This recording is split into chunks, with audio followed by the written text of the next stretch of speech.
ನಿಂತರು ಕ್ಲಿನಿಕಲ್ಲಿ ಪೇಷಂಟ್ನ ಚೆಕ್ ಮಾಡ್ತಾಯಿದ್ರು. ಪೇಷಂಟಲ್ಲೇ ಕರ್ಣನ ಕಾಣುವಷ್ಟು ಮೈ ಮರೆತುಬಿಟ್ಟಿದ್ದಾಳೆ.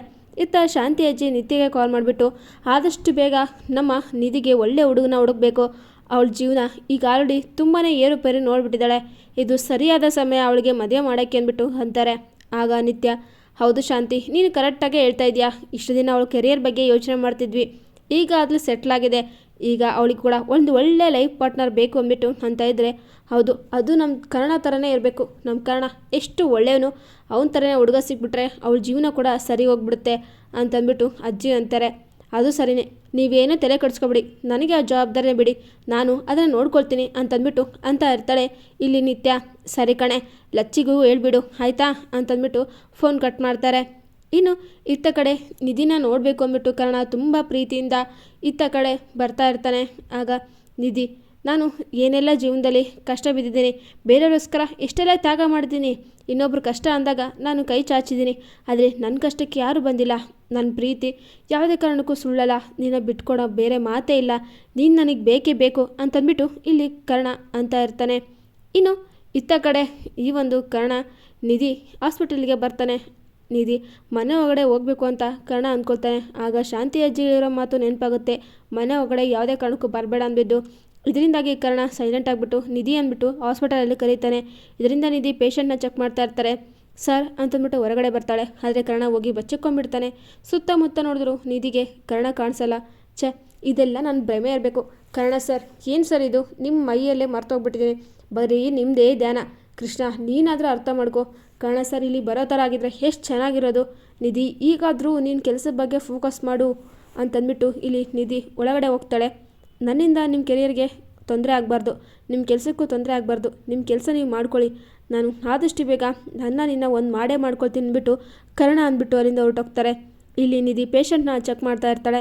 ಇನ್ನು ನಿತ್ಯ, ಮಾಲತಿ ಮತ್ತು ಇತ್ತ ಲಚ್ಚಿ ಅಜ್ಜಿ ಮೂವರು ಮಾತಾಡ್ತಾ ಇರ್ತಾರೆ. ನಿಧಿಗೆ ಎಂಥ ಹುಡುಗ ಅಂದರೆ ಇಷ್ಟ, ಎಂಥ ಹುಡುಗ ಹುಡುಗಬೇಕು ಅಂತಾರೆ. ಅಯ್ಯೋ, ಜೀವನದಲ್ಲಿ ಅವಳಿಗೆ ಈ ಒಂದು ಡಾಕ್ಟರ್ ಆಗೋದೇ ದೊಡ್ಡ ಕನಸಾಗಿತ್ತು, ಮದುವೆ ಬಗ್ಗೆ ಎಲ್ಲ ಯೋಚನೆ ಮಾಡಿದವಳೆ ಅಲ್ಲ ಅವಳು ಅಂದ್ಬಿಟ್ಟು ಅಂತ ಇರ್ತಾರೆ. ಸರಿ, ಈ ಮ್ಯಾಟ್ರಿಮನಿ ಬಗ್ಗೆ ನೋಡಿದ್ರೆ ಏನು ಅನಿಸ್ಬೋದು ಅಂತಾರೆ.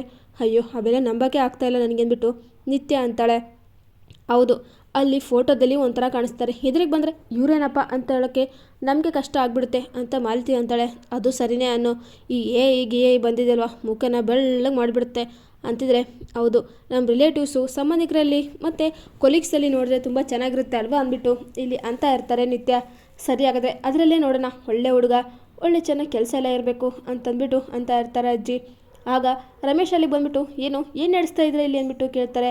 ಅದು ಮದುವೆ ಬಗ್ಗೆ ಮಾತಾಡ್ತಾ ಇದ್ವಿ, ನಿಧಿಗೆ ಒಳ್ಳೆ ಹುಡುಗ ಬಗ್ಗೆ ಅಂದ್ಬಿಟ್ಟು ನಿತ್ಯ ಅಂತಾಳೆ. ಓಹೋ ಹೌದಾ, ಅಯ್ಯೋ ನಾನು ಎಲ್ಪ್ ಮಾಡ್ಬೋದಾ ಅಂತಾರೆ. ಏನು ನೀವಾ ಅಂತಾರೆ. ಹೌದು, ನೀವಿನ್ನೂ ಲೆಕ್ಕಾಚಾರ ಮಾಡ್ತಾಯಿದ್ರಾ ಹುಡುಗನ ಹುಡುಕ್ಬೇಕಾ ಬೇಡವಾ ಅಂತ. ನಾನು ಆಲ್ರೆಡಿ ಒಂದು ಸ್ಟೆಪ್ ಮುಂದೆ ಬಂದುಬಿಟ್ಟು ಹುಡುಗನ ಹುಡುಕಾಗಿದೆ.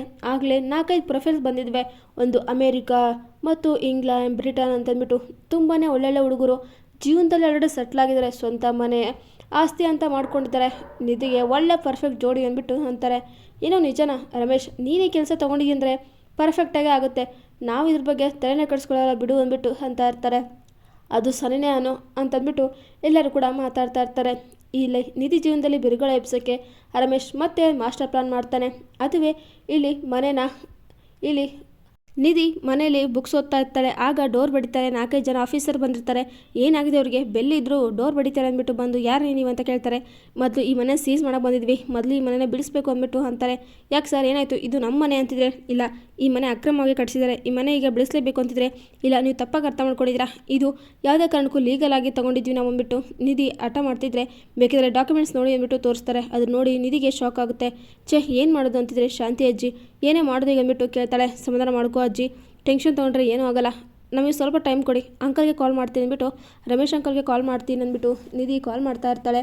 ಆಗ ರಮೇಶ್, ಓಹೋ ನಿಧಿ, ಏನು ನಿಧಿ ಈಗ ನಾನು ನಿನಗೆ ನೆನಪಾದ್ನಾ, ಓಹೋ ಪಾಪ ನೀನು ಜೀವನದಲ್ಲಿ ಇದೇ ರೀತಿ ಕಷ್ಟ ಅನುಭವಿಸಿ ನರಕ ಅನುಭವಿಸ್ಬೇಕು, ಅದೇ ನನ್ನ ಆಸೆ. ಯಾವುದೇ ಕಾರಣಕ್ಕೂ ನಿನ್ನ ಫೋನ್ ನನಗೆ ಎತ್ತಲ್ಲ, ಎತ್ಬಿಟ್ರೆ ತುಂಬ ತೊಂದರೆ ಆಗುತ್ತಲ್ವಾ ಅಂತಂದ್ಬಿಟ್ಟು ಫೋನೇ ಎತ್ತೋದಿಲ್ಲ ಈ ಒಂದು ರಮೇಶ್. ನಿಧಿ ಕಾಲ್ ಮಾಡಿ ಮಾಡಿ ಮಾಡಿ ತುಂಬಾ ಬೇಸತ್ತು ಬಿಡ್ತಾಳೆ. ಆದರೆ ಪಿಕ್ ಮಾಡ್ತಿರಲ್ಲ. ಏನು ಮೇಡಮ್ ಹೀಗೆ ಫೋನ್ ಮಾಡ್ತಾ ಟೈಮ್ ವೇಸ್ಟ್ ಮಾಡ್ತಿರೋ, ಇಲ್ಲ ನಿಮ್ಮ ಲಗೇಜ್ ಏನಾದರೂ ತೊಗೊಳ್ತಿರೋ, ಇಲ್ಲಾಂದರೆ ಈ ಮನೆ ನುಚ್ಚು ನೂರಾಗತ್ತೆ ಅಂದ್ಬಿಟ್ಟು ಅಂತಾರೆ. ಅಯ್ಯೋ ಸರ್ ನೀವು ಆ ರೀತಿ ಮಾಡಿಬಿಡಿ ಅಂದ್ಬಿಟ್ಟು ಇಲ್ಲಿ ಶಾಂತಿ ಹೇಳ್ತಿದ್ರೆ, ಮೊದಲು ಹೊರಗಡೆ ಹೋಗಿ, ಇಲ್ಲಾಂದರೆ ನಾವೇ ನಿಮ್ಮನ್ನ ಆಚೆ ಹಾಕ್ಬೇಕಾಗುತ್ತೆ, ಹೋಗಿ ಹೋಗಿ ಮೊದಲು ಅಂತೀರಿ. ಸರಿ ಆಯಿತು ಅಂದ್ಬಿಟ್ಟು ಮನೆಯಲ್ಲಿರುವಂಥ ವಸ್ತುನ ತೊಗೊಂಡು ನಿಧಿ ಮತ್ತು ಅಜ್ಜಿ ಇಬ್ಬರು ಕೂಡ ಮನೆಯಿಂದ ಆಚೆ ಬರ್ತಾರೆ. ಇತ್ತ ಕರ್ಣ ಪಾರ್ಕಲ್ಲಿ ಬರಬೇಕಾದ್ರೆ ಆಗ ಒಬ್ಬ ಹೆಂಗಸು ಬಂದ್ಬಿಟ್ಟು ಕರ್ಣ ಕಾಲಿಗೆ ಬೀಳ್ತಾರೆ. ಅಯ್ಯೋ ಎದ್ದಳಮ್ಮ, ಏನಾಯಿತು ಅಂತಿದ್ರೆ, ನಾನು ಮನೀಶ್ ಅವ್ರ ತಾಯಿ, ನನ್ನ ಮಗ ಜೈಲಲ್ಲಿದ್ದಾನೆ, ನನಗೆ ತುಂಬಾ ಬೇಜಾರಾಗ್ತಾಯಿದೆ ಅಂದ್ಬಿಟ್ಟು ಅಂತಾರೆ. ಮಾಡಿರೋ ತಪ್ಪಿಗೆ ಶಿಕ್ಷೆ ಆಗ್ತಾಯಿದೆ ಅಲ್ವಮ್ಮ ಅಂತಂದ್ಬಿಟ್ಟು ಕರ್ಣ ಅಂತಿದ್ರೆ, ಇಲ್ಲ ನನ್ನ ಮಗ ತಪ್ಪು ಮಾಡಿಲ್ಲ, ಇದು ಯಾರೋ ಬೇರೆ ಮಾಡಿದ್ದಾರೆ ಅಂತಿದ್ರೆ, ಏನು ಹೇಳ್ತಿದ್ದೀನಿ ಅಂದ್ಬಿಟ್ಟು ಅಂತಾರೆ. ಹೌದು, ನನ್ನ ಮಗ ಅವ್ರನ್ನ ತಂಗಿಗೋಸ್ಕರ ಇಷ್ಟೆಲ್ಲ ಮಾಡಿದ್ದು. ನನ್ನ ಮಗಳಿಗೆ ಕ್ಯಾನ್ಸರ್ ಇದೆ, ತುಂಬಾ ದುಡ್ಡು ಖರ್ಚಾಗುತ್ತೆ, ಅದಕ್ಕೋಸ್ಕರ ದುಡ್ಡು ಹೇಗಾದರೂ ಹೊಂದಿಸ್ಲೇಬೇಕು ಅಂದ್ಬಿಟ್ಟು ಈ ಒಂದು ಯಾರೋ ಒಬ್ಬರು ಹೇಳಿರೋ ಮಾತನ್ನು ಕೇಳಿಕೊಂಡು ಜೈಲಿಗೆ ಹೋಗಿದ್ದಾನೆ. ಇದರಲ್ಲಿ ನನ್ನ ಮಗ ಕೈ ಜೋಡಿಸಿದ್ದಾನೆ, ಆದರೆ ನನ್ನ ಮಗನ ಹಿಂದೆ ಇರೋದು ಬೇರೆ ಯಾರೋ ಅಂತಂದ್ಬಿಟ್ಟು ಇಲ್ಲಿ ಅಂತ ಇರ್ತಾರ ಹೆಂಗಸು. ಏನು ಹೌದಾ, ಏನು ಹೇಳ್ತಿದ್ರಾ ನೀನು? ನಿಜವಾಗ್ಲೂ ಸತ್ಯ ಗೊತ್ತಿದ್ರೆ ಹೇಳ್ಬಿಡಿ, ನೀವೇನು ಟೆನ್ಷನ್ ತಗೊಬಿಡಿ, ನಿನ್ನ ಮಗಳಿಗೆ ನಾನು ಹೆಲ್ಪ್ ಮಾಡ್ತೀನಿ ಟ್ರೀಟ್ಮೆಂಟ್ಗೆ ಅಂದ್ಬಿಟ್ಟು ಕರ್ಣ ಅಂತಾನೆ. ಆಗ ಅದು ಯಾರು ಅಂತಂದರೆ ರಮೇಶ್ ಅಂದ್ಬಿಟ್ಟು ಅಂತಾರೆ. ಇದರಿಂದ ಕರ್ಣಗೆ ಕೋಪ ಬರುತ್ತೆ. ಏನೋ ಹೌದಾ ಅಂತಿದ್ರೆ, ಹೌದು ನನಗೆ ಸತ್ಯ ಗೊತ್ತಾಯಿತು, ನೀನೇ ತಾನೇ ಅವನ್ನ ಮಾತಾಡ್ಸೋಕೆ ಹೋಗಿದ್ದೆ, ಇದೆಲ್ಲ ಮಾಡಿದ್ದು ಅವರು. ಬಟ್ ಅವರು ಈ ವಿಚಾರ ಹೊರಗಡೆ ಬಿಟ್ಟರೆ ನನ್ನ ಫ್ಯಾಮಿಲಿ ತೊಂದರೆ ಕೊಡ್ತಾರೆ ಅಂತ ಬ್ಲ್ಯಾಕ್ ಮೇಲ್ ಮಾಡಿದ್ದಾರೆ. ದುಡ್ಡಿನ ಆಸೆಗೆ ನನ್ನ ಮಗ ಈಗ ಜೈಲಲ್ಲಿ ಕೊಳೆಯೋ ಥರ ಆಗಿದೆ ಸರ್, ನೀವು ಹೇಗಾದ್ರೂ ಮಾಡಿ ನ್ಯಾಯ ಕೊಡಿಸ್ಬೇಕು, ನನ್ನ ಮಗನ ಹೊರಗಡೆ ಕರ್ಕೊಂಬರ್ಬೇಕು ಅಂದ್ಬಿಟ್ಟು ಮನೀಶ್ನಮ್ಮ ಬೇಡ್ಕೊಳ್ತಾಳೆ. ಸರಿ ಆಯಿತು, ಟೆನ್ಷನ್ ತಗೊಬಿಡಿ ನೀವು ಅಂದ್ಬಿಟ್ಟು ಕರ್ಣ ರಮೇಶ್ ಮೇಲೆ ಕೋಪ ನೆತ್ತಗಿರುತ್ತೆ. ಇಲ್ಲಿ ನಿಧಿ ಮತ್ತು ಶಾಂತಿ ಇಬ್ಬರು ಕೂಡ ಬೇರೆ ದಾರಿನೇ ಇಲ್ಲದೆ ಲಗೇಜ್ ತೊಗೊಂಡು ದಾರಿಯಲ್ಲಿ ಬರ್ತಾ ಇರ್ತಾರೆ. ಏನಿದು ಇಷ್ಟೆಲ್ಲ ತೊಂದರೆ ನಮಗೆ ಯಾಕೆ ಆಗ್ತಾಯಿದೆ ಅಂತ ಶಾಂತಿ ಅಂತಿದ್ರೆ, ಸಮಾಧಾನ ಮಾಡ್ಕೋ ಶಾಂತಿ, ಇದೇನು ಹೊಸ್ತಾ, ನಮ್ಮ ಜೀವನದಲ್ಲಿ ಕಷ್ಟ ಅನ್ನೋದು ಬರ್ತಾನೆ ಇರ್ತವೆ, ಎಂತೆಂಥವೋ ಎದುರಿಸಿದ್ವಂತೆ, ಇದೇನು ಬಾ ನೀನು ಅಂದ್ಬಿಟ್ಟು ಸಮಾಧಾನ ಮಾಡ್ಕೊಂಡು ಬರ್ತಾ ಇರ್ತಾಳೆ. ತಾಯಿಲಿ ಅಂತಂದ್ಬಿಟ್ಟು ಬ್ಯಾಗೆಲ್ಲ ಕಸ್ಕೊಂಡು ತಾನೇ ಓದ್ತಾ ಇರ್ತಾಳೆ. ಅಷ್ಟು ಇಲ್ಲಿ ಶಾಂತಿಗೆ ಸುಸ್ತಾಗ್ತಾ ಇರುತ್ತೆ. ವಯಸ್ಸಾಗಿದೆ ಅಲ್ವಾ, ಬಾ ಅಜ್ಜಿ ಕೂತ್ಕೊ, ನೀನು ರೆಸ್ಟ್ ಮಾಡು, ನೀರು ಕೊಡ್ತೀನಿ ಅಂದ್ಬಿಟ್ಟು ನೀರು ತೊಗೊಳ್ತಾಳೆ.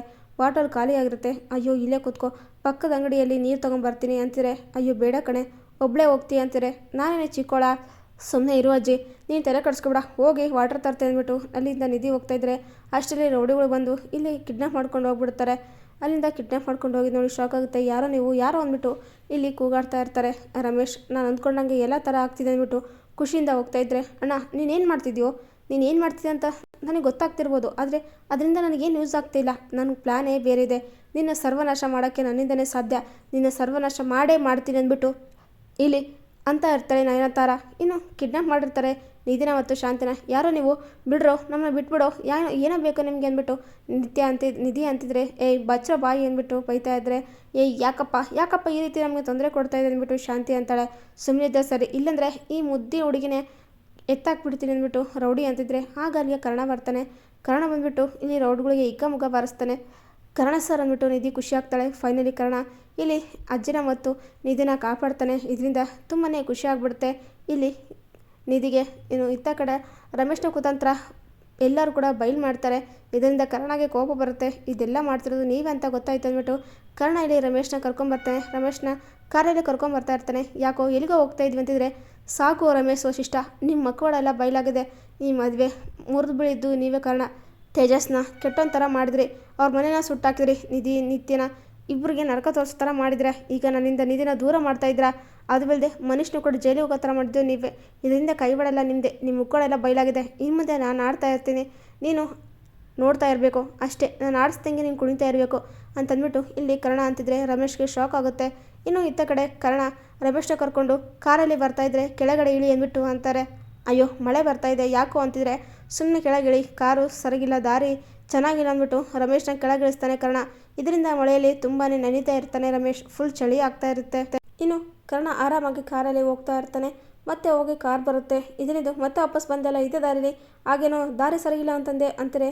ಅಯ್ಯೋ ಏನು ಮಾಡೋದು, ಈ ದಾರಿ ಚೆನ್ನಾಗೇ ಇದೆ, ಆದರೆ ನಿಮ್ಮ ಥರ ನನಗೆ ಸುಳ್ಳು ಹೇಳಕ್ಕೆ ಬರಲ್ಲಲ್ವಾ ಅಂತಂದ್ಬಿಟ್ಟು ಕರ್ಣ ಇಲ್ಲಿ ಕಾರ್ ಮೇಲೆ ಕೂತ್ಕೊಂಡು, ನಿನ್ನ ಪರಿಸ್ಥಿತಿ ಇದೆ, ನಾನಿನ್ನೂ ಓಡ್ತಾ ಇದ್ದೀನಿ, ಹೇಗೆ ಕಾಪಾಡ್ಕೊಳ್ತೀವೋ ಕಾಪಾಡ್ಕೊ, ನೀನು ಜನಕ್ಕೆ ನೋವು ಕೊಡೋದಂದೇ ಗೊತ್ತು, ನಿನಗೆ ಅದ್ರ ಬಗ್ಗೆ ಅನುಭವನೇ ಇಲ್ಲಲ್ವಾ, ನಾನು ನಿನಗೆ ಇನ್ನು ಮುಂದೆ ನರಕ ಅಂದರೆ ಏನು ಅಂತ ತೋರಿಸ್ತೀನಿ ಅಂತಂದ್ಬಿಟ್ಟು ಕರ್ಣ ಅಲ್ಲಿಂದ ಹೋಗ್ತಾ ಇರ್ತಾನೆ. ಇಲ್ಲಿ ರಮೇಶ್ಗೆ ಫುಲ್ ಟೆನ್ಷನ್ ಆಗ್ತಾ ಇರುತ್ತೆ. ಬೀದಿಲಿ ಸುತ್ತಾ ಇರ್ತಾನೆ. ಅಣ್ಣ ನಿನ್ನ ಪರಿಸ್ಥಿತಿಗೆ ನೀನೇ ಕಾರಣನಾ, ನೀನೇನು ಅಂದ್ಕೊಂಬಿಟ್ಟಿದ್ಯಾ, ಪಾಪ ಕರ್ಣಗೆ ಯಾರೂ ಇಲ್ಲ ಅಂದ್ಕೊಂಡಿದ್ಯಾ, ಚಾನ್ಸೇ ಇಲ್ಲ, ಕರ್ಣ ನಿನ್ನ ಮಗ ಅಣ್ಣ ಅಂದ್ಬಿಟ್ಟು ಇಲ್ಲಿ ನಯನ ಅಂತಾಳೆ. ಇಲ್ಲಿ ನಯನತಾರ ನಿನ್ನ ಮೇಲೆ ಸೇಡ್ ತೀರಿಸ್ಕೊಳ್ಬೇಕು, ಇದಕ್ಕೆಲ್ಲ ನೀನೇ ಕಾರಣ. ಅದರಿಂದಾಗಿ ನಿನಗೆ ಈ ರೀತಿ ದ್ವೇಷ ಥರ ನಾನು ಮಾಡ್ತಾಯಿದ್ದೀನಿ. ಕರ್ಣ ನಿನ್ನ ಮಗ ಇದ್ದರೂ ಕೂಡ ನೀನು ಕರ್ಣ ಮೇಲೆ ದ್ವೇಷ ಮಾಡ್ತಾ ಇದೆಯಾ. ಪ್ರತಿ ಸರ್ತಿ ಬೀದಿ ಬಿದ್ದನು, ತಿಪ್ಪಿಗೆ ಬಿದ್ದನು, ನಾಯಿ ಅಂತರಂತ ಬೈತಾ ಇದ್ರೆ ಅದನ್ನೆಲ್ಲ ಕೇಳ್ತಾ ನನಗೆ ಎಷ್ಟು ಖುಷಿ ಆಗ್ತಿದೆ ಗೊತ್ತಾ. ನಿನಗೆ ಮುಂದೊಂದಿನ ಈ ಸತ್ಯ ಗೊತ್ತಾಗುತ್ತೆ, ಆಗ ನೀನು ಪಶ್ಚಾತ್ತಾಪ ಪಡಬೇಕು. ಅಷ್ಟರಲ್ಲಿ ನಿನಗೊಂದು ಗತಿ ನಾನೇ ಕಾಣಿಸ್ತೀನಿ. ನಿನ್ನ ಅಂತ್ಯ ನಿನ್ನ ಮಗನ ಕೈಲೇ ನಾನು ಮಾಡಿಸ್ತೀನಿ ಅಂದ್ಬಿಟ್ಟು ಇಲ್ಲಿ ನಯನತಾರ ಸೊಕ್ಕಿನ ಕಿಚ್ಚು, ಸಿಟ್ಟಿನ ಕಿಚ್ಚು ಹೆಚ್ಚಾಗ್ತಾ ಇರುತ್ತೆ. ಆದರೆ ನಯನತಾರ ಯಾಕೆ ಕರ್ಣ ಜನ್ಮ ರಹಸ್ಯ ಗೊತ್ತಿದ್ರೂ ಕೂಡ ಇದನ್ನು ರಿವೀಲ್ ಮಾಡಿಲ್ಲ. ರಮೇಶ್ಗೆ ಯಾಕೆ ಕರ್ಣ ತನ್ನ ಮಗನ ಸತ್ಯ ಗೊತ್ತಿಲ್ಲ. ಇದರಿಂದ ಏನಿದು ದೊಡ್ಡ ರಹಸ್ಯ. ನಯನತಾರ ಯಾಕೆ ರಮೇಶ್ ಮೇಲೆ ಇಷ್ಟೆಲ್ಲ ದ್ವೇಷ ಸಾಧಿಸ್ತಾ ಇದ್ದಾಳೆ. ಕರ್ಣಗೆ ಆದಷ್ಟು ಬೇಗ ತನ್ನ ತಂದೆ ತಾಯಿ ಯಾರು ಅನ್ನೋ ಸತ್ಯ ಗೊತ್ತಾಗುತ್ತಾ. ಹಾಗಾದರೆ ರಮೇಶ್ ಇಲ್ಲಿ ತಾನು ನಿಧಿಗೆ ತೊಂದರೆ ಕೊಡುವಂಥ ಎಷ್ಟೆಲ್ಲ ಪ್ಲ್ಯಾನ್ ಮಾಡಿದ್ದಾನೆ. ಕರ್ಣ ಇದಕ್ಕೆಲ್ಲ ತಕ್ಕ ಪಾಠ ಕಲಿಸ್ತಾನ. ಆದಷ್ಟು ಬೇಗ ತನ್ನ ಪ್ರೀತಿನ ಗೆಲ್ಲಿಸ್ಕೊಂಡು ಮನೆಯವ್ರ ಮುಂದೆ ಇಲ್ಲಿ ನಿಧಿ ಪ್ರೀತಿ ಮಾಡ್ತಿರೋ ವಿಚಾರ ರಿವೀಲ್ ಮಾಡ್ತಾನ. ಇನ್ನು ನಿಧಿ ಮತ್ತು ಕರ್ಣ ಪ್ರೀತಿ ಉಳಿಯುತ್ತಾ. ನಿತ್ಯ ಏನು ಮಾಡ್ತಾಳೆ, ಕರ್ಣ ಮೇಲೆ ಈಗ ಪ್ರೀತಿನ ಶುರು ಮಾಡ್ಕೊಂಡಿದ್ದಾಳೆ. ಈ ಟ್ರಯಾಂಗಲ್ ಲವ್ ಸ್ಟೋರಿ ಎಲ್ಲಿ ಬಂದು ನಿಲ್ಲುತ್ತೆ. ಕರ್ಣ ತಂದೆ ತಾಯಿ ಸಿಗ್ತಾರ. ರಮೇಶ್ಗೆ ಸತ್ಯದ ದರ್ಶನ ಯಾವಾಗುತ್ತೆ. ನಯನತಾರ ತನಗೇನು ಬೇಕೋ ಎಲ್ಲನೂ ಸಾಧಿಸ್ಕೊಂಡೇ ಬಿಡ್ತಾಳ. ಕರ್ಣ ತನ್ನ ತಂದೆನ ಕಾಪಾಡ್ಕೊಳ್ತಾಳಂತ ನೋಡೋಣ. ಈ ವಿಡಿಯೋ ನಿಮಗೆ ಇಷ್ಟ ಆದರೆ ಪ್ಲೀಸ್ ಲೈಕ್ ಮಾಡಿ, ಶೇರ್ ಮಾಡಿ, ಕಮೆಂಟ್ ಮಾಡಿ. Thank you for watching.